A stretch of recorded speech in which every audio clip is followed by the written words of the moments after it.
Di sini kami akan mempresentasikan mengenai materi yang telah kami pelajari, yaitu tentang Khulafa Ar-Rasyidin. Pertama-tama saya akan memperkenalkan anggota kelompok saya terlebih dahulu. Di samping saya ada siapa? Dea Fitriana, kemudian ada Mutia Filianti, dan ada Fitriana. Langsung saja untuk mempersingkat waktu kepada Teh Mutia Filianti untuk menyampaikan materinya. Yang pertama yaitu pengertian Khulafaur Rasyidin. Pengertian Khulafaur Rasyidin menurut bahasa yaitu terbagi menjadi dua. Yang pertama Al-Khilafat dan Ar-Rasyidiyah. Al-Khilafat yaitu kepemimpinan sebagai pengganti. Pengganti pemimpin di sini yaitu pengganti pemimpin yang sudah wafat. Kata Al-Khilafah diambil dari kata Khulafa yaitu penguasa atau pemimpin. Yang kedua Ar-Rasyidiyah berasal dari kata Rasyidun yang berarti orang-orang yang mengikuti jalan yang lurus atau orang yang diberi petunjuk atau dibimbing oleh Allah Subhanahu wa taala atau orang yang ada di jalan yang benar. Menurut istilah, Khulafaur Rasyidin adalah pemimpin umat dan kepala negara yang telah mendapat petunjuk dari Allah untuk meneruskan perjuangan Nabi Muhammad SAW. Jadi, Khulafaur Rasyidin adalah kekhalifahan yang berdiri setelah wafatnya Nabi Muhammad pada tahun 632 Masehi atau 11 Hijriah. Kekhalifahan ini terdiri dari 4 khalifah yaitu Abu Bakar, Umar bin Khattab, Utsman bin Affan, dan Ali bin Abi Thalib. Pada puncak kejayaannya, Khalifah Rasyidin membentang dari Jazirah Arab sampai ke Lepan, Kaukas dan Afrika di utara barat, serta sampai ke daratan Iran dan Asia Tengah di timur. Kekhalifahan Rasyidin merupakan negara terbesar dalam sejarah sampai masa tersebut. Terima kasih kepada Teh Mutia. Untuk selanjutnya, materi kedua, saya persilakan kepada Teh Dea. Bismillahirrahmanirrahim. Terima kasih kepada Teh Aziza yang telah memberikan waktu untuk saya memaparkan tentang Khulafaur Rasyidin ya. Sudah dijelaskan oleh Teh Mutia bahwa Khulafaur Rasyidin itu memiliki dua ya. Yang pertama ada khilafah atau artinya adalah kepemimpinan ya atau pengganti. Nah di sini kita mungkin sudah tahu ya Khulafaur Rasyidin itu ada 4 tokoh. Yang pertama ada Abu Bakar As-Siddiq, kemudian yang kedua ada Umar bin Khattab, yang ketiga ada Utsman bin Affan, dan kemudian yang keempat ada Ali bin Abi Thalib. Nah boleh mungkin saya sambil menulis ya. Khulafaur Rasyidin.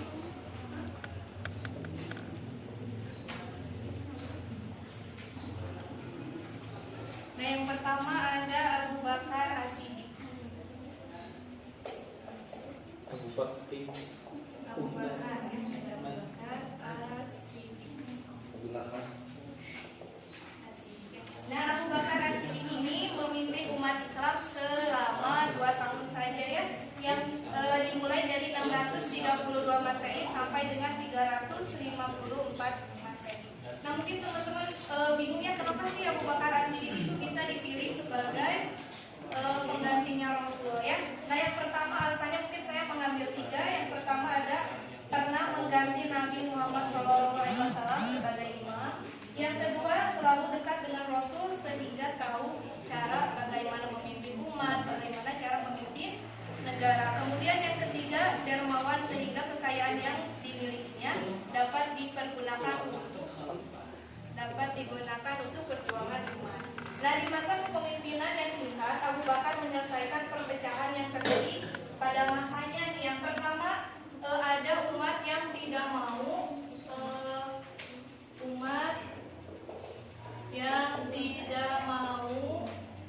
tunduk terhadap kepemimpinan ya, kepemimpinan. Kemudian yang kedua ada umat yang menganggap mereka itu sebagai seorang nabi. Nah, jadi yang mengaku sebagai seorang nabi itu bukan hanya di zaman-zaman kita, tapi dari zaman dahulu pun sudah ada ya. Kemudian hal lain yang dihadapi Abu Bakar As-Siddiq yaitu orang yang tidak mau membayar zakat, kemudian orang yang mengaku nabi pengganti, dan mereka menganggap perjanjian berakhir setelah wafatnya Rasul. Nah, perpecahan ini diselesaikan oleh Abu Bakar As-Siddiq melalui perang Ridho. Perang Ridho, ada yang tahu perang Ridho? Yaitu perang yang melawan kemurtadan, diselesaikan melalui perang Ridho. Nah, kemudian yang dicapai oleh Abu Bakar As-Siddiq juga mengumpulkan ayat-ayat suci ya, yang dikumpulkan menjadi mushaf dan menjadikan Al-Quran dan Sunnah sebagai hukum. Di akhir kepemimpinannya beliau memperluas daerah kekuasaan. Abu Bakar wafat pada 634 Masehi. Nah, beliau itu memimpin 2 tahun umat Islam itu bukan karena diturunkan atau diajarkan, tetapi beliau wafat pada tahun 634 Masehi ya. Tulisannya buruk sekali, mohon maaf. Kemudian yang kedua Umar bin Khattab. Umar bin Khattab. Nah, pada Umar bin Khattab ini sebelumnya Abu Bakar As-Siddiq itu sudah memberikan wasiat kepada Umar bin Khattab untuk melanjutkan kepemimpinannya, sehingga Umar bin Khattab tidak hanya disetujui oleh sahabat-sahabat Rasul, tetapi beliau disetujui oleh seluruh umat Islam pada saat itu, dan beliau dibayat bersama-sama kalau tidak salah di Masjid Nabawi. Nah, yang selanjutnya Umar bin Khattab memimpin sejak tahun 634 Masehi sampai 644. Nah, pada masa Umar, Islam mengalami kemajuan yang sangat pesat. Yang pertama, pada masa Umar bin Khattab itu mengalahkan Romawi di barat, di mana 46.000 pasukan umat muslim mengalahkan 300.000 pasukan Romawi. Ya Masya Allah, kan kalau misalkan kita bandingkan perbandingan 46.000 melawan 300.000 gitu ya. Kalau saya itu nggak mungkin, tapi ternyata bisa dibuktikan pada masa Umar bin Khattab yang dapat mengalahkan Romawi ya. Kemudian juga mengalahkan Persia di timur, Romawi di barat, Persia di timur. Yang selanjutnya ibu kota Suriah pun Damaskus dikuasai pada tahun 635. Nah, sehingga pada masa Umar bin Khattab ini kekuasaannya sangat luas, dimulai dari Persia di Mesir dan membagi menjadi 4 provinsi ya, dan ditunjuk satu sebagai gubernurnya. Nah, kemudian yang sangat dikenal pada Umar bin Khattab itu ada kalender Hijriah ya, pertamanya pada masa Umar bin Khattab. Nah, beliau wafat ketika sedang melaksanakan sholat subuh berjamaah. Nah, kita lanjutkan pada kekhalifahan Utsman bin Affan.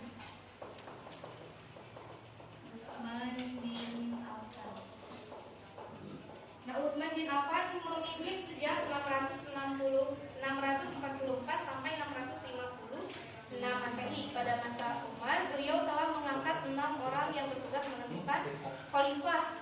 Nah, di antaranya ada Utsman bin Affan, Ali bin Abi Thalib, Thalha, kemudian Zubair, Abdurrahman, dan Sa'ad bin Abi Waqqas. Nah, pada masa ini ekspansi terus dilakukan dan membentuk armada laut ya pada masa Utsman bin Affan.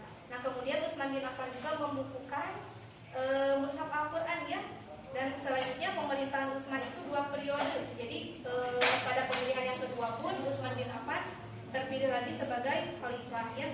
Nah, pada saat itu khalifah Utsman bin Affan itu mendapatkan pemberontakan. Kenapa? Karena beliau memilih kerabat yang dekatnya sebagai pejabat-pejabat tinggi, dan kemudian sekitar 1.500 orang pada tahun 655 Masehi datang ke Madinah untuk memprotes Utsman bin Affan karena meminta keadilan. Kenapa harus keluarga dekatnya yang dijadikan sebagai pejabat tinggi?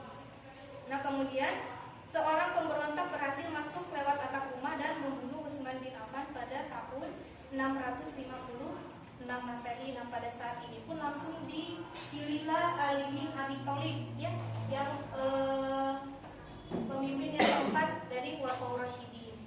Nah pada masa Ali bin Abi Thalib ini beliau memimpin pada tahun 655 sampai dengan 660 Masehi. Adanya kekacauan agar Ali bin Abi Thalib dibaiat, karena pada sebelumnya sudah ada kekacauan pada masa Utsman bin Affan, maka diharuskannya pembaiatan Ali bin Abi Thalib.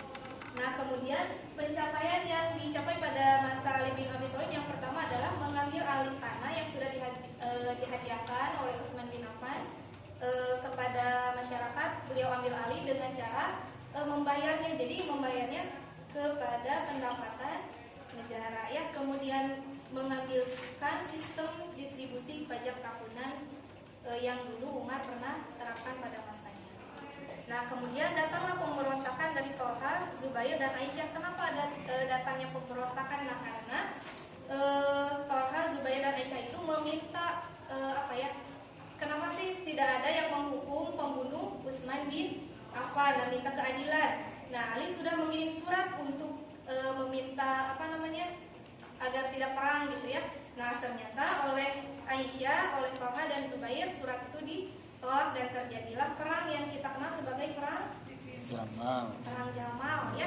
Perang Jamal kenapa disebut perang Jamal? Bukan karena perang unta dengan unta, tetapi Aisyah menunggangi kuda ya. Nah pada kepemimpinan